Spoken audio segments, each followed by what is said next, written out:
Quais medidas a Prefeitura vai tomar na assistência social após a extinção da FASC? E as reações dos advogados de Novo Hamburgo e de todo o Rio Grande do Sul à fala polêmica do prefeito. Eu sou Orestes de Andrade Júnior e o Poder RS está no ar.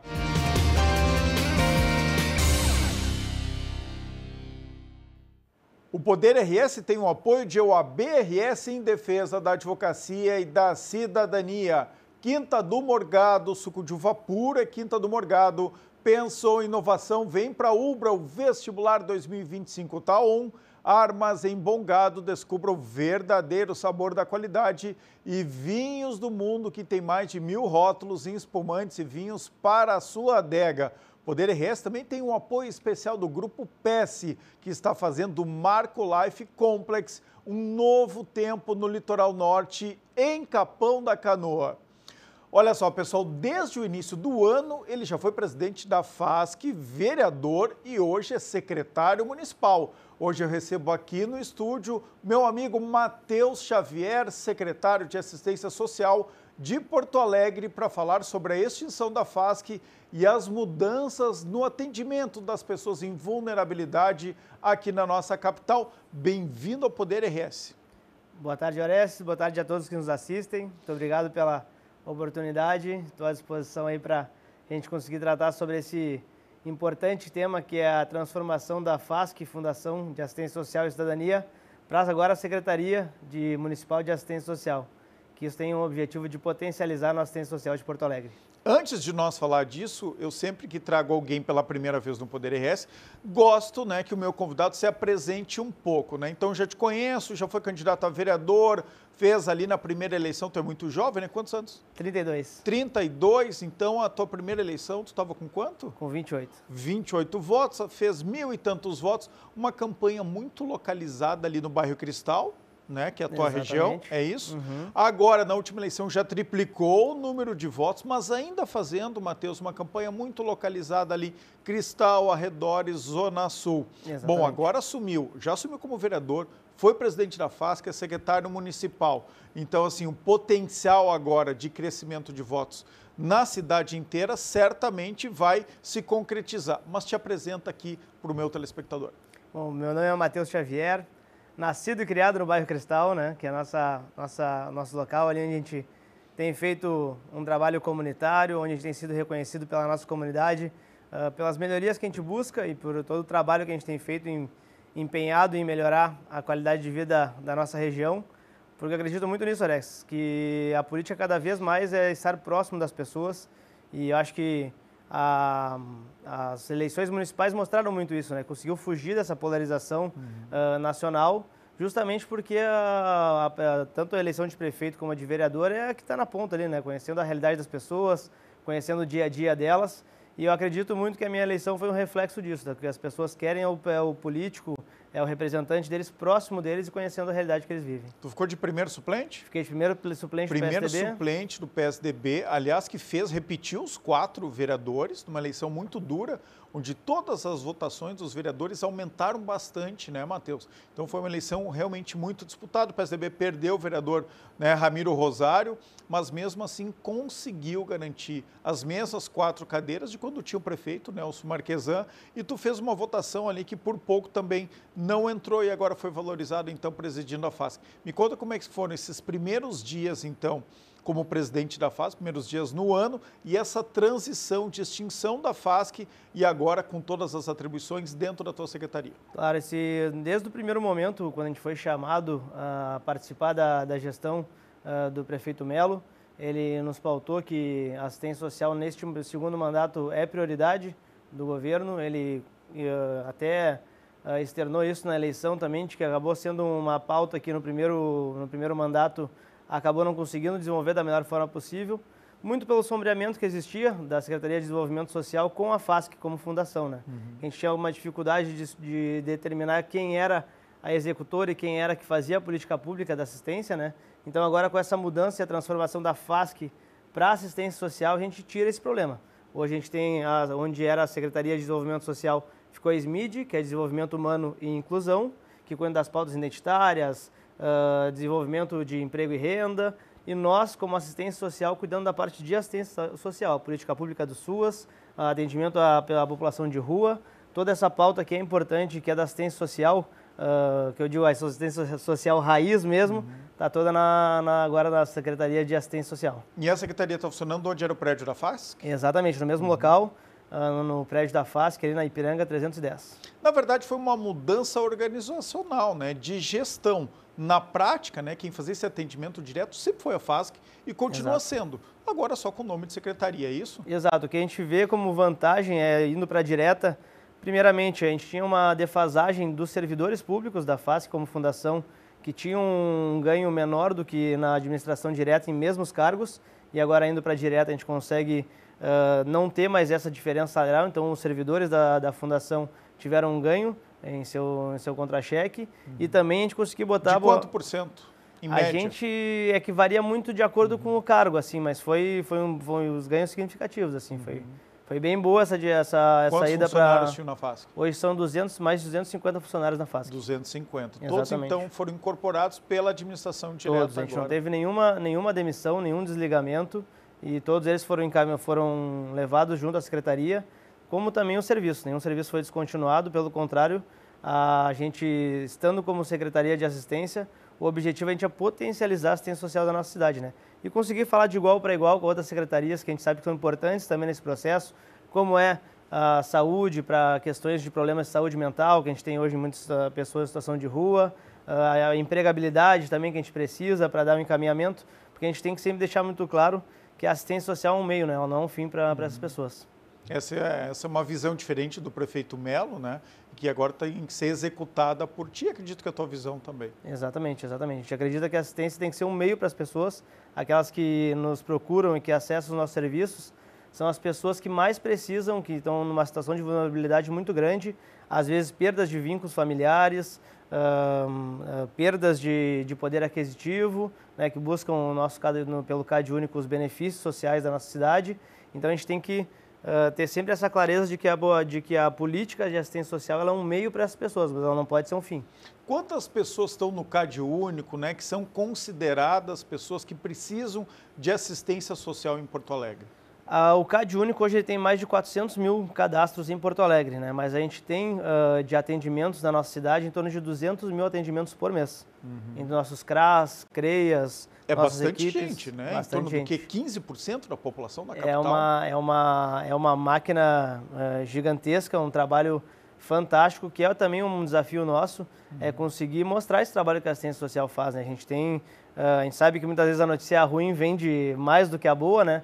Mas a gente tem trabalhos fantásticos que a gente faz na assistência social, como a gente tinha comentado, a gente tem hoje para as pessoas em situação de rua, tem capacitações que são feitas para o mercado de trabalho, a gente consegue... Quantos locais para atendimento dessa população de rua existem hoje em Porto Alegre? Hoje nós temos 3 centros POPs e 3 albergues que fazem os atendimentos, fora os acolhimentos institucionais adultos, que são mais 3 também que nós temos na nossa cidade, e fora todo o acompanhamento que é feito pelas equipes de abordagem social. Dormir à noite, são quantos lugares?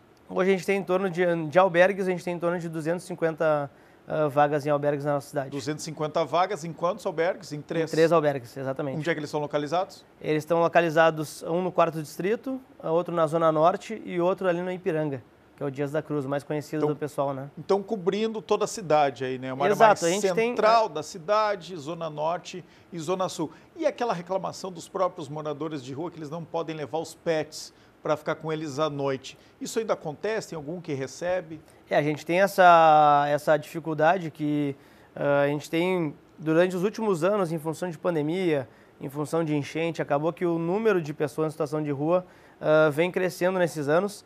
E como todo o sistema, quando ele é pensado há muitos anos atrás, ele tem que se atualizar e ter melhorias, né? Quando era pensado lá atrás, a questão dos albergues, eles não tinham essa estrutura, esses espaços para atendimento na causa PET, mas a gente tem trabalhado muito para que nos próximos meses... Continua não tendo, então. Continua não tendo. É um objetivo teu?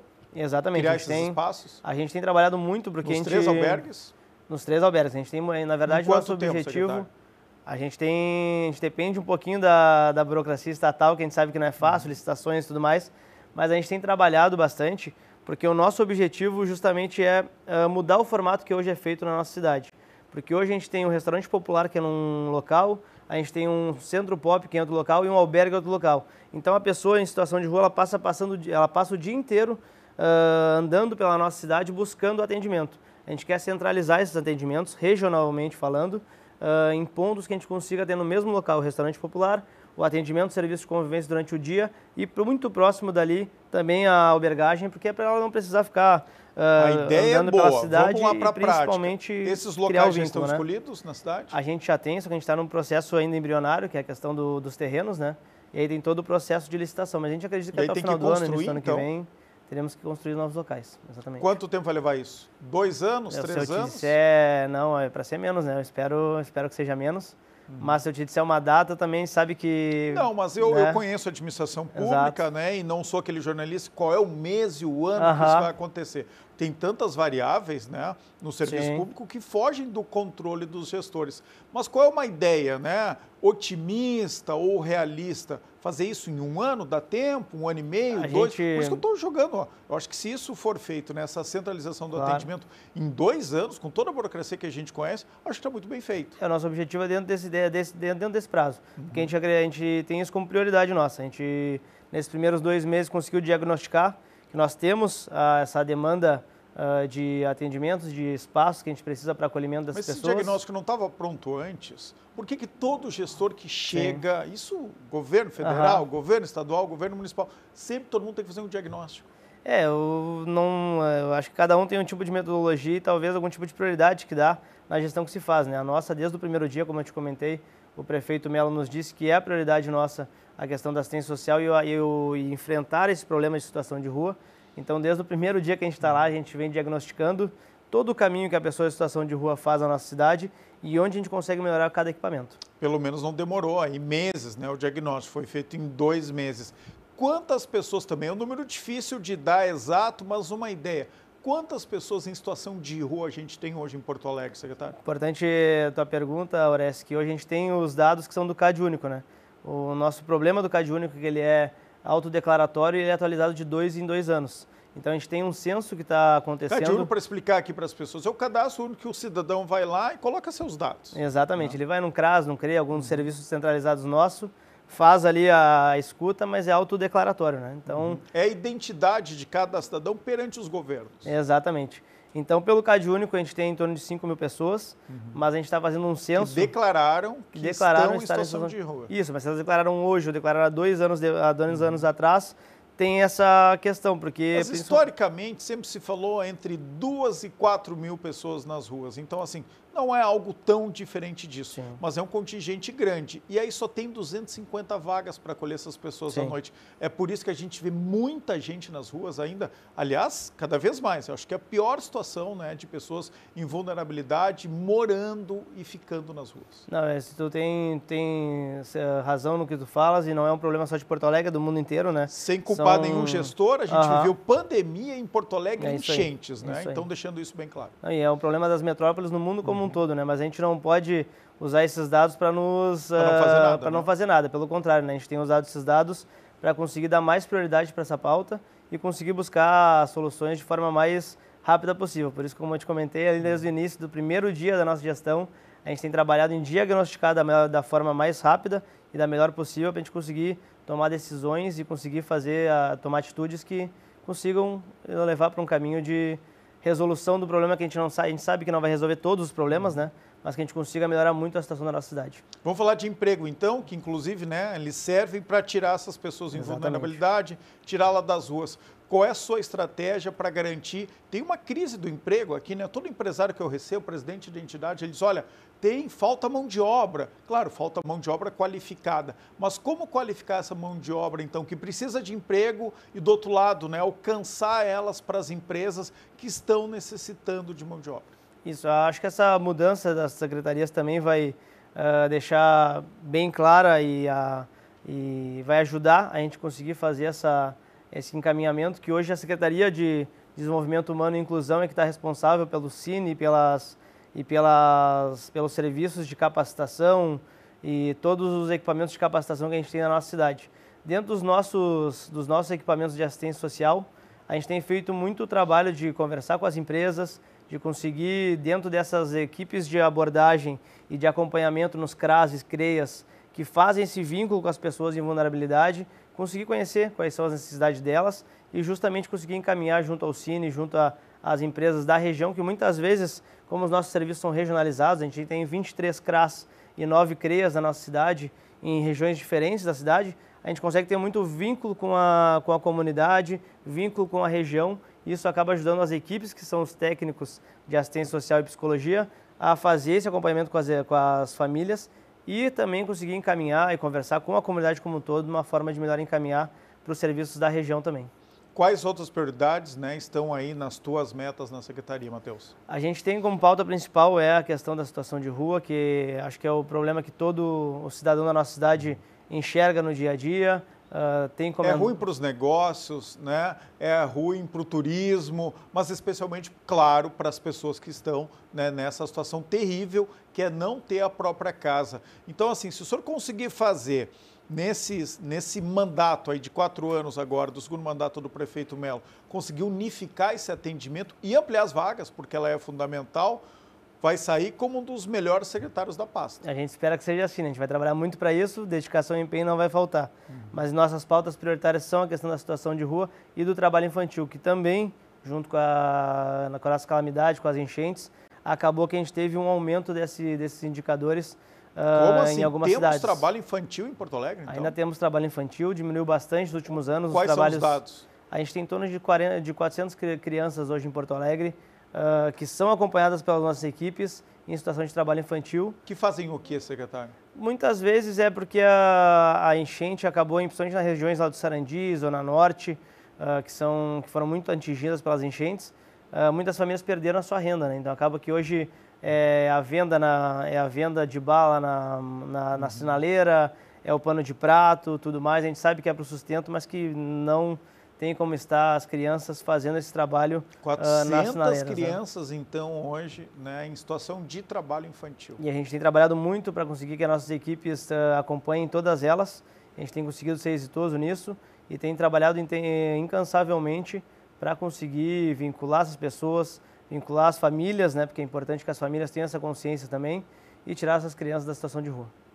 Perfeito. Vamos lá, para encerrar a entrevista agora, eu quero puxar um pouco o lado humano do Matheus Xavier. Eu acompanho, né, o teu esforço, o teu trabalho comunitário lá na Zona Sul nos últimos anos, Matheus.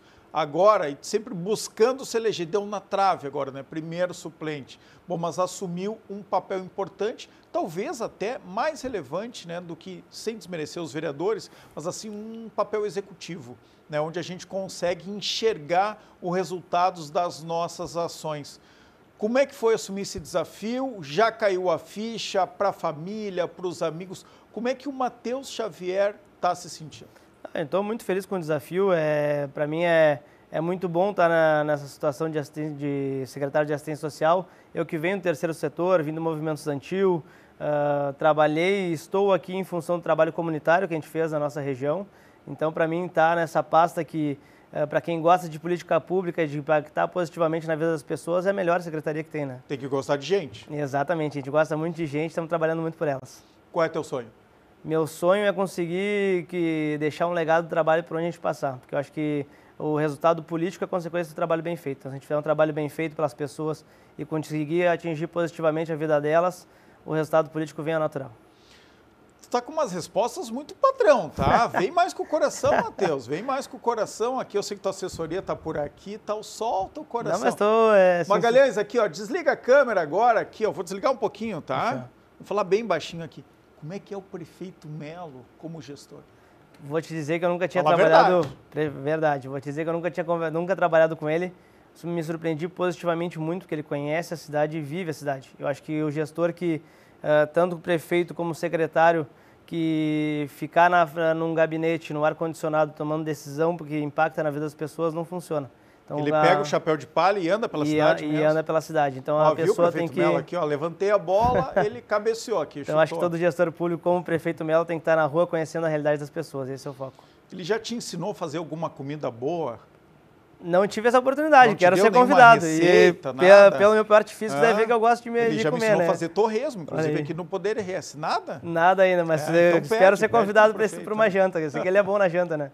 Ainda não fez nada? Ainda não tivemos a oportunidade ainda. Tem que fazer uma janta por mês para os secretários, né? Para juntar a turma, todo mundo, tomar um vinho, um bom vinho. Espero ser convidado, que eu tenho certeza que a comida vai ser boa. Matheus Xavier, novo secretário de Assistência Social de Porto Alegre, fazendo sua estreia aqui no Poder RS, é o homem todo-poderoso da assistência às pessoas na nossa capital. Parabéns pela tua trajetória, meu amigo, tá? E sucesso lá. Muito obrigado, Orestes, sempre à disposição do amigo aí de longa data. Obrigado.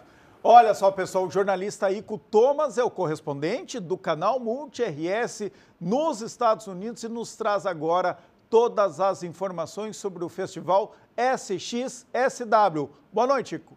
Boa noite, Orestes.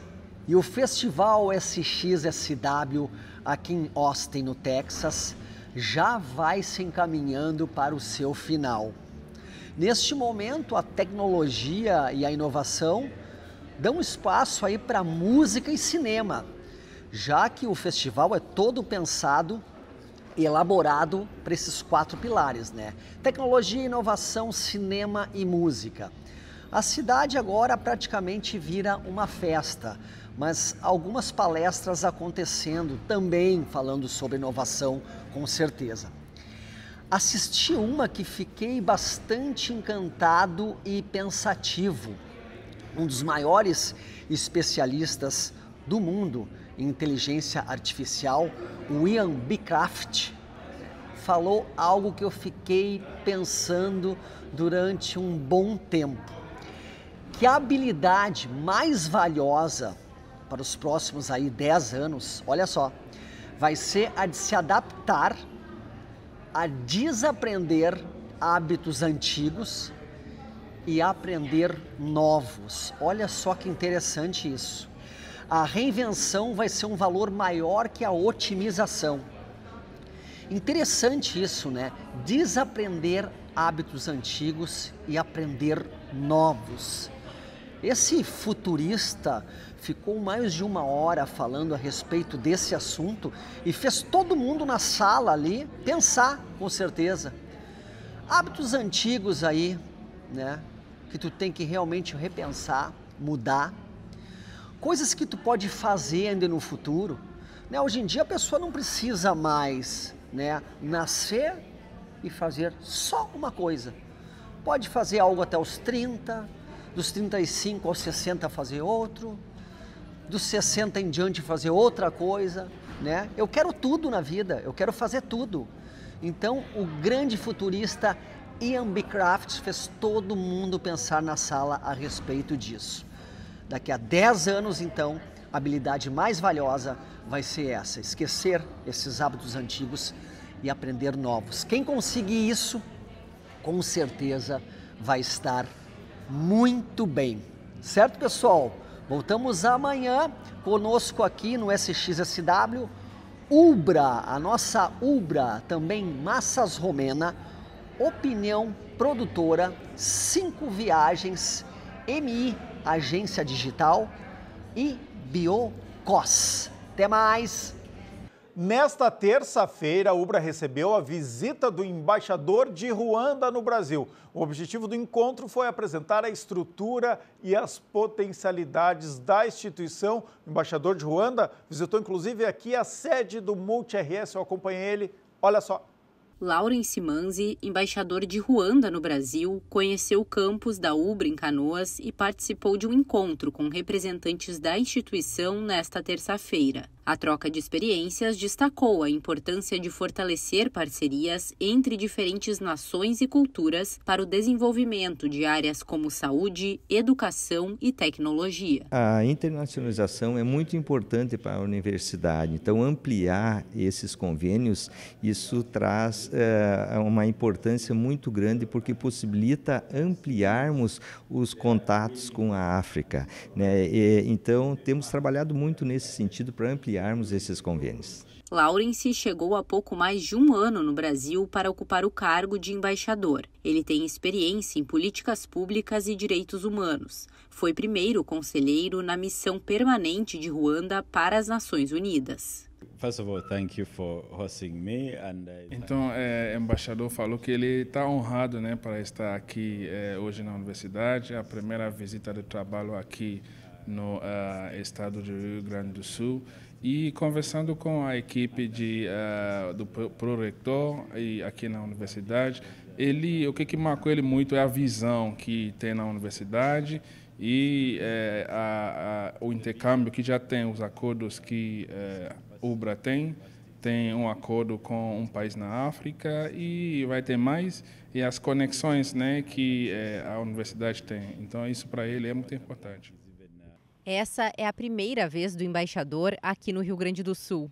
Além de conhecer as estruturas e os projetos da universidade, também participou da Expo Direto Cotrijal, uma das maiores feiras de agronegócio do mundo, que acontece em Não Me Toque, no norte do estado. O diretor de Relações Internacionais da UBRA explicou como a cooperação com outros países pode contribuir para os alunos. É assim uma intenção da nossa instituição sempre buscar novas parcerias, novos espaços de intercâmbio para os nossos alunos e compartilhamento do conhecimento, e o continente africano é um deles, e queremos oferecer isso para a formação de todos os nossos alunos. Possibilidades de cooperar, né, junto com universidades da Ruanda, e fazer com que isso torne possível na formação dos nossos alunos. Então, por esse motivo, é muito importante a presença do embaixador aqui, firmando esse interesse mútuo entre o país dele, entre Ruanda e o Brasil. Entre as estruturas visitadas pelo embaixador estiveram os laboratórios da área da saúde e o prédio UBRATEC. O Poder RS faz agora um brevíssimo intervalo para o ABRS, Vinhos do Mundo e Grupo PES. Já voltamos. O Grupo PES apresenta o Marco Business Center dentro do complexo integrativo que possui 6 empreendimentos totalmente conectados. Um projeto que reúne offices e consultórios no endereço mais desejado de Capão da Canoa, junto ao acesso à cidade e em meio a um eixo de comércio, saúde, educação e serviços. Uma torre moderna e inovadora, pensada para a comodidade de profissionais e seus clientes. São 249 unidades modulares de 36 a 824 metros quadrados que fazem do Marco Business Center o empreendimento comercial mais imponente da cidade. Totalmente conectado às facilidades do mall, a conveniência do maior estacionamento rotativo do litoral com 699 vagas e é o hospital mais completo da região. Esse é o Marco Business Center, um novo capítulo para o litoral, um marco para Capão da Canoa. Não fique de fora desse sucesso, procure agora o seu corretor.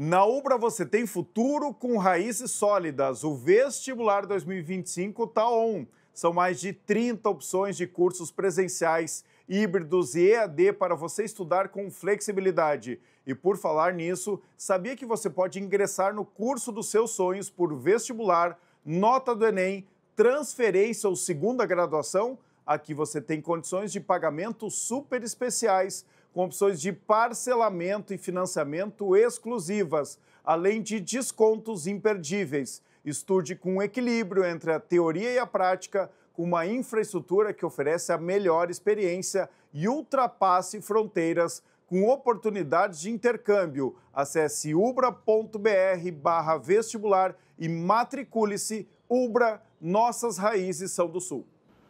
Poder RS está de volta para o ABRS em defesa da advocacia e da cidadania. Vinhos do Mundo, que tem mais de 1.000 rótulos em espumantes e vinhos para a sua adega. E Grupo PES, que está fazendo o Marco Life Complex, um novo tempo no litoral norte, em Capão da Canoa. Olha só, pessoal, polêmica, hein? O prefeito de Novo Hamburgo, Gustavo Fink, causou atrito com os advogados da cidade em uma publicação no Instagram na qual ele criticou os profissionais que fazem falsas promessas. Para discutir esse e outros assuntos, eu recebo agora aqui no Poder RS o advogado Luciano Neumann. Bem-vindo ao Poder RS. Obrigado, Orestes. Obrigado por me receber. Finalmente, né? Não foi por falta de convite. Já faz mas agora um tempo. Tu estás aqui. Já faz um tempo aí que a gente vem tentando encaixar nossas agendas aí e que bom que está dando certo. Vamos lá, deixa eu puxar aqui, ó. Puxei a publicação que inclusive, tá, pessoal, já foi apagada. O ABRS entrou em contato com o prefeito, né, pediu retratação e pediu inclusive que fosse excluída essa postagem. E o prefeito Fink já excluiu ela das redes sociais. Mas o print é eterno, né? Então alguém printou lá e tá rolando essa imagem pelo WhatsApp de todo mundo. O que o prefeito Fink disse aqui? Olha só, advogados oportunistas, segundo a OAB, né, foi uma postagem desnecessária.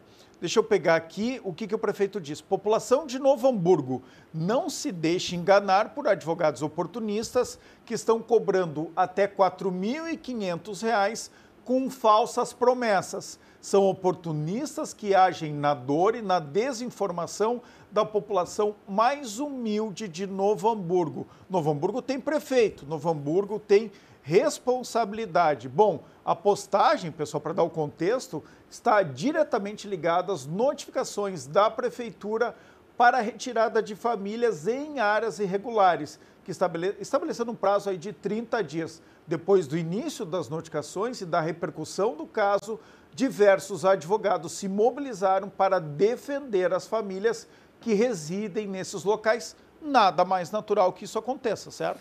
Tá certo, Orestes. Acontece que o prefeito, ainda que tenha talvez utilizado uma expressão equivocada ali ou mal entendida, ele está falando sobre aqueles advogados que usam do Poder Judiciário para falsas promessas, né, para pessoas humildes aí que vão lá juntar seu troquinho, tentar salvar alguma coisa que talvez não tenha efetivamente uma salvação, né? Até porque todo o processo, né, que vai ser discutido na justiça, ninguém conhece como é que vai ser o fim dele. Não tem como prometer, né? Então essa cobrança antecipada de um valor elevado, R$ 4.500, para abrir um processo de defesa, sem poder garantir, ninguém pode garantir qual é o resultado. Eu acho que é isso que o prefeito, né, quis alertar. Então, assim, quando se fala, veja a expressão, não se deixe enganar por advogados oportunistas. Eu, como advogado, não me senti ofendido, por quê?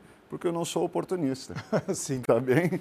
Né? Nós nos conhecemos há alguns anos, né, Oreste? Alguma vez eu prometi algo para alguém, né, de sucesso ou garantir sucesso ou garantir insucesso? Não. Não existe isso. Não existe isso. Eu preciso ter segurança, passar uma segurança para o cliente, mas não prometer, né? Eu não posso prometer.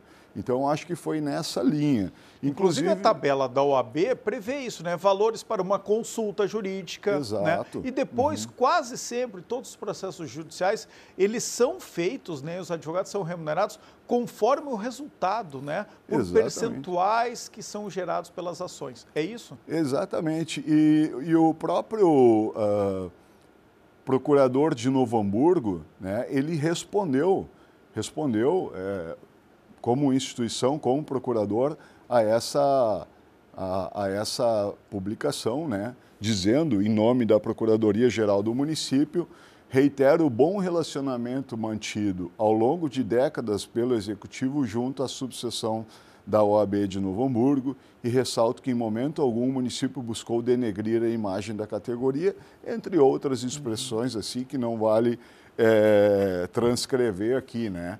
Mas não foi no sentido de colocar todos os advogados como oportunistas, claro, mas para alertar aquela população humilde, né, de não se deixar levar. Daqui a pouco, eu mesmo, assim, que entendo bastante, a gente trabalha direito eleitoral e direito público há muitos anos, né, é uma situação complexa. Jamais eu poderia prometer uma regularização fundiária numa situação precária como essa. Claro. Né? mesmo pagando talvez 10 vezes os 4.500. Não né? é uma questão de valores. Não é uma questão de valores, é uma questão de promessa, é uma questão de garantir um resultado que talvez não exista. Eu lhe convidei aqui para a gente comentar esse caso, mas principalmente para orientar, então, como advogado e como cidadão, como é que as pessoas têm que lidar com essa situação, que precisam de uma defesa, às vezes para garantir, né, a sua moradia, poder fazer uma defesa com os argumentos técnicos necessários, e que é o que a prefeitura quer também. Todas as prefeituras estão buscando a chamada regularização fundiária, né? Que as prefeituras querem que o cidadão tenha lá a posse do seu lugar. E para isso existem regras, existem leis, né? Podem inclusive ter exceções, ter novas leis sendo feitas nos municípios, justamente para atender as pessoas. Mas como é que o cidadão que não conhece essas leis, como é que ele deve proceder nessa hora? Olha, assim como nós dois aqui usamos óculos e um dia daqui a pouco vai procurar alguém para fazer uma cirurgia nos olhos. Tu vai procurar na internet qualquer um ou vai buscar uma indicação para ver se tem um que é melhor, que fez uma cirurgia melhor para corrigir um desvio nos olhos ali e dispensar o uso dos óculos. A gente vai procurar por indicações, a gente vai procurar por confiança, né? E o advogado também deve ser desta forma. Eu diria para qualquer um que precisar de advogado, em qualquer área, busque por profissionais que foram bem atendidos por outras pessoas que você conhece. Vale a mesma coisa para médico, né? Mesma médico coisa, né? Busca por alguém que você confie.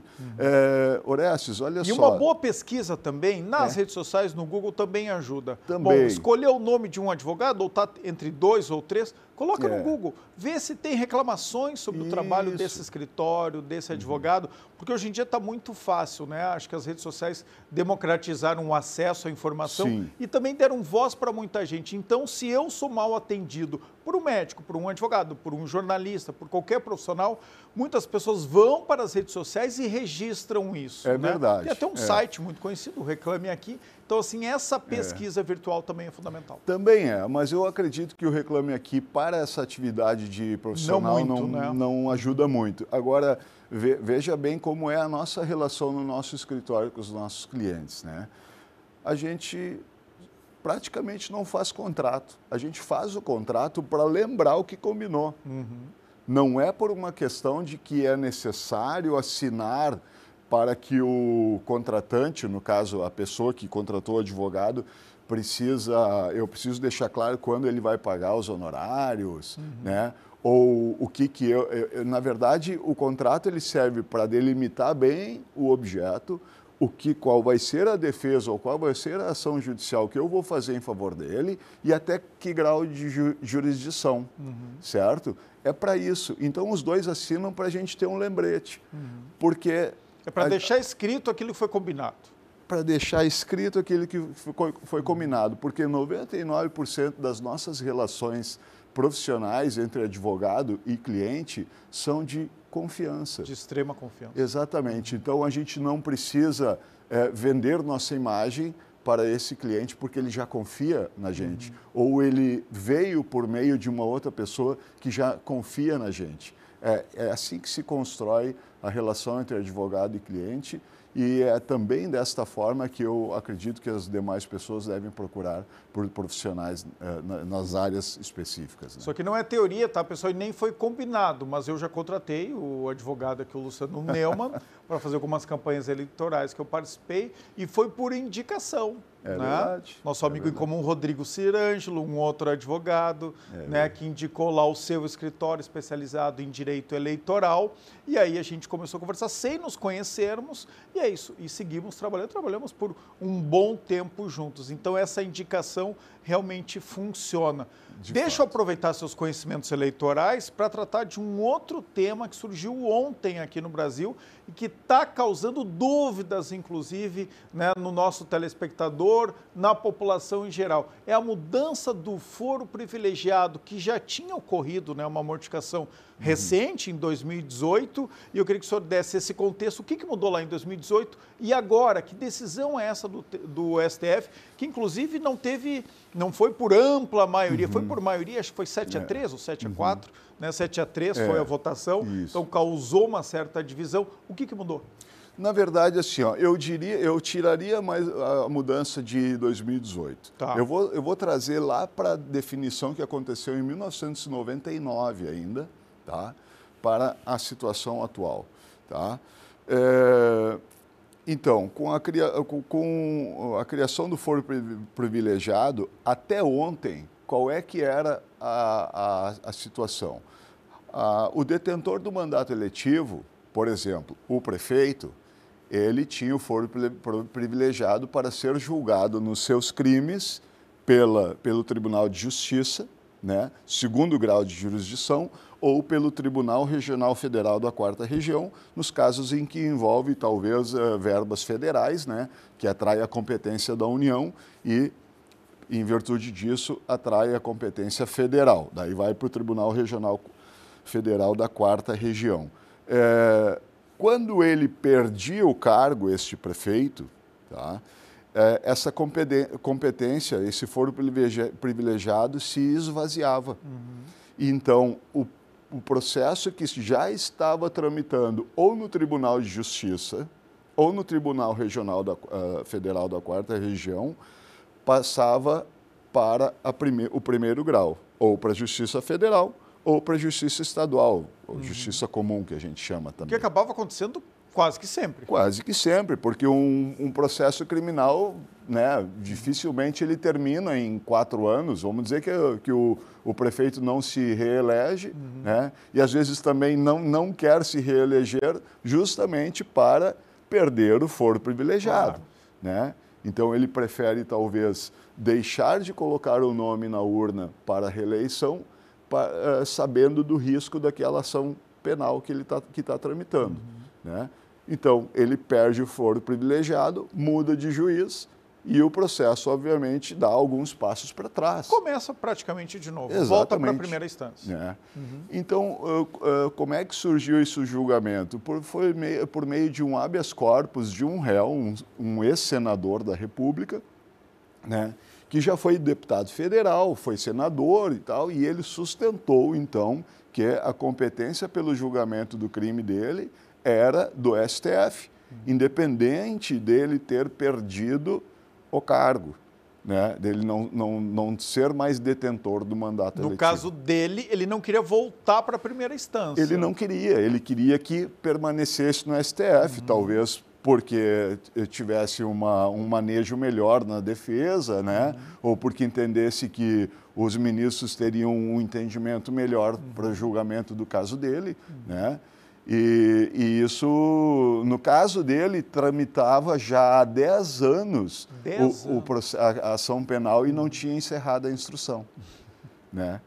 Então, às vezes, isso é bom para atingir uma prescrição penal, ok? Mas também é ruim, porque se ele estava convencido da inocência, isso não acontecia nunca. Claro, a vida fica em suspenso. Né? E a vida política dele minada, né? Obviamente, né? Tá com uma então o ação STF penal. não chegou a essa decisão ao acaso, ele foi provocado por esse Foi provocado, então se definiu que, mesmo com a perda do mandato eletivo, se mantém o foro privilegiado.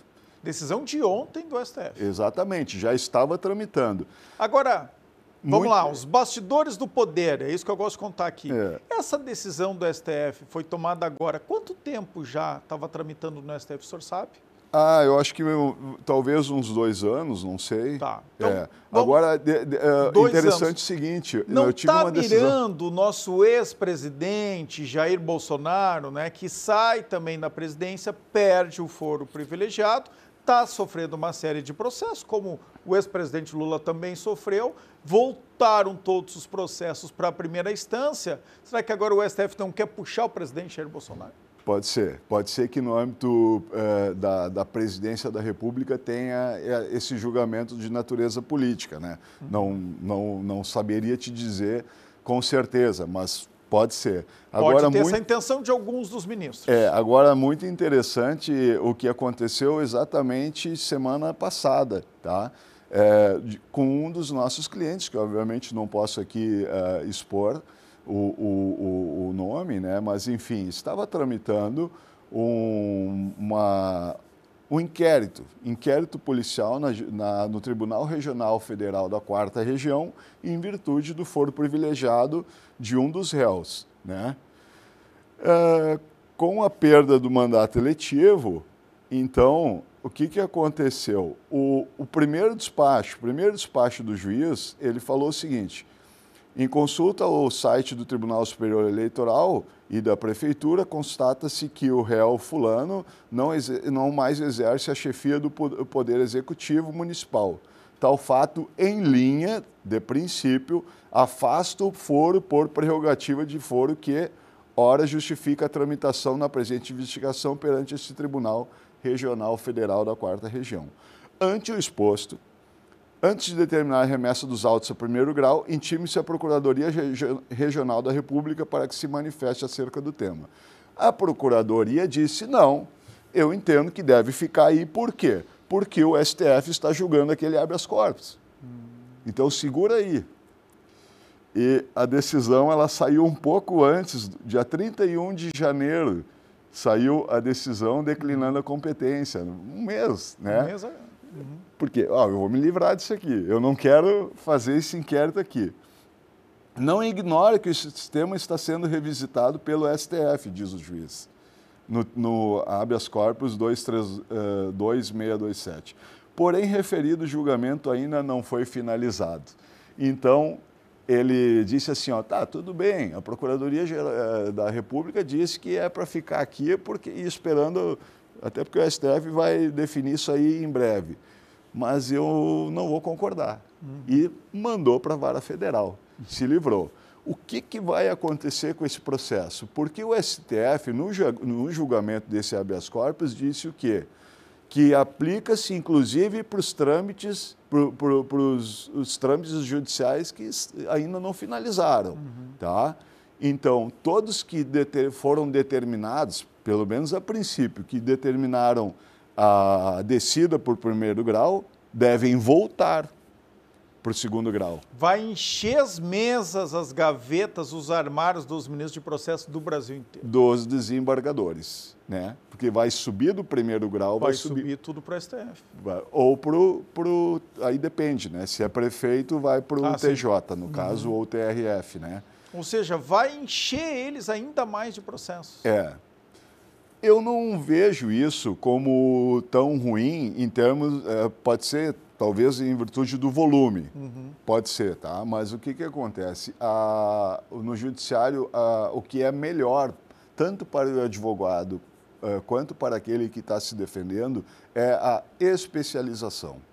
A 4ª Câmara Criminal do Tribunal de Justiça é especializado em crimes praticados por prefeitos, né? E isso facilita o entendimento da defesa. E também se economiza tempo, porque quando volta para a primeira e segunda instância, geralmente, assim, ninguém dá muita bola para a decisão, porque quem vai realmente decidir é a terceira instância. Então, o órgão especializado. Exatamente. Assim como foi criado, ainda em primeiro grau, foi criada a Vara Estadual de Improbidade Administrativa, que é uma vara especializada para julgamentos de primeiro grau mesmo, em relação à improbidade administrativa, que acabaram recolhendo todas as ações civis públicas ou ações de improbidade administrativa e jogaram para aquela vara que vai se especializar naquela matéria. Porque é ruim um juiz lá que cuida de uma vara judicial num município menor ter que julgar casos de família e casos de improbidade. Então, em princípio, o senhor acha que foi uma boa decisão? Eu acredito que sim. E foi técnica? Me parece que sim. Tem um livrinho lá, eu fiz 2 anos de Direito só, tá? Não me formei, não me formei ali vamos voltar, né? Mas eu li um livrinho lá do Konrad Hess, que falava sobre as normativas da Constituição alemão e tal. Sim. E ele dizia muito, olha, na justiça tem as decisões técnicas e jurídicas e também as políticas. A gente não pode tirar isso, né? Bom, nós já vivemos alguma coisa nesse sentido, né? Sabemos de juízes que tomam decisões políticas, sim, às vezes baseados na opinião pública. Mas então o senhor defende que foi uma decisão técnica, pode ser boa, apesar da motivação, talvez até possa ser política. Exatamente. É isso. É isso aí. Vai ter que voltar aqui, viu, doutor Luciano? Tá Eu bem? quero falar ainda sobre o ex-presidente Jair Bolsonaro. Afinal, né, ele tem condições de ser candidato na próxima eleição? Ele está realmente inelegível? Depende de uma anistia no Congresso? Acho que tem muitas coisas para a gente tratar, mas hoje encerrou o tempo. Foi uma boa estreia aqui do senhor. Tá bom, vamos combinar um outro dia, pode ser? Tá certo, tá ótimo. Tá bom, muito obrigado. Advogado Luciano Neumann, tá, que atua em Novo Hamburgo, atua no estado inteiro, tá, mas tem escritório em Novo Hamburgo. Olha, quer dar o arroba do Instagram do escritório, o seu? Aproveita. É Matos e Manini. Matos e o meu é Luciano Manini ADV. No Instagram. Tá bom, obrigado. Aqualocos no inverno e no verão. Aqui não tem tempo ruim, tudo é alegria. Curtir o dia numa boa com toda a família. Aqualocos é pura diversão. Faça chuva ou faça sol, no inverno e no verão. É Aqualocos, yeah. Olha só, pessoal, luzes acesas, ar-condicionado ligado, o que era sinônimo de conforto, agora é sinal de alerta. O nosso comentarista Fábio Marçal explica o aumento da inflação impulsionado pela alta taxa de energia elétrica. Boa noite, Marçal. Boa noite, Orestes, boa noite a todos. A inflação está batendo na porta de todos os brasileiros. Em fevereiro, ela foi de 1,31%, a mais alta para o mês desde 2003, impulsionada por um aumento de 16,8% nas tarifas de energia elétrica residencial. E essa pega todo mundo, Orestes, 16,8% nas tarifas de energia. Privatizaram e liberaram aumentos acima da inflação, isso não é possível. Aumentos muito acima da inflação.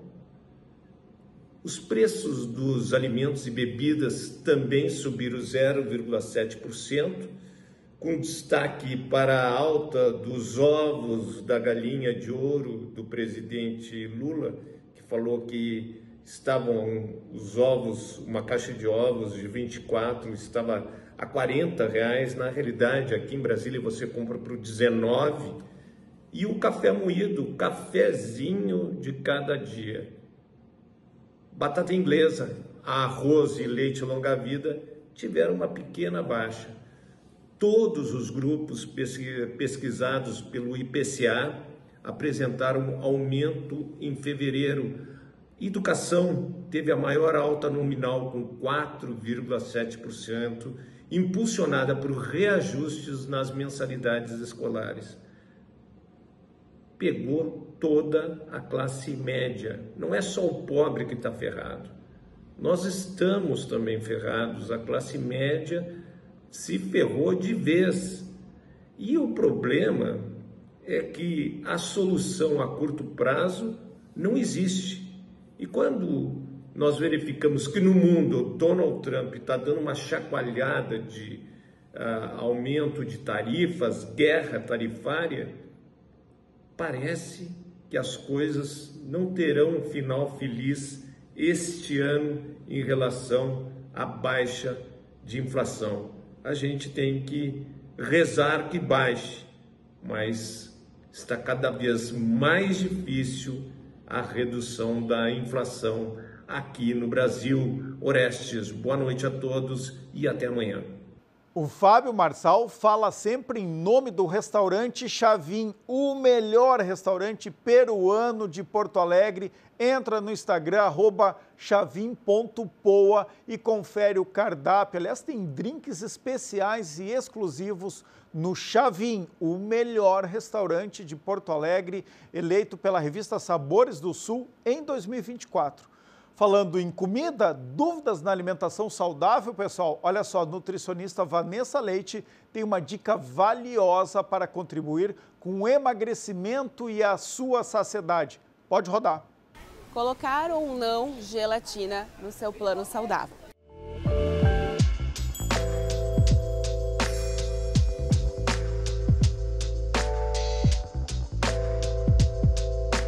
Vamos pensar. Se você quer emagrecer, a gente deve pensar mesmo.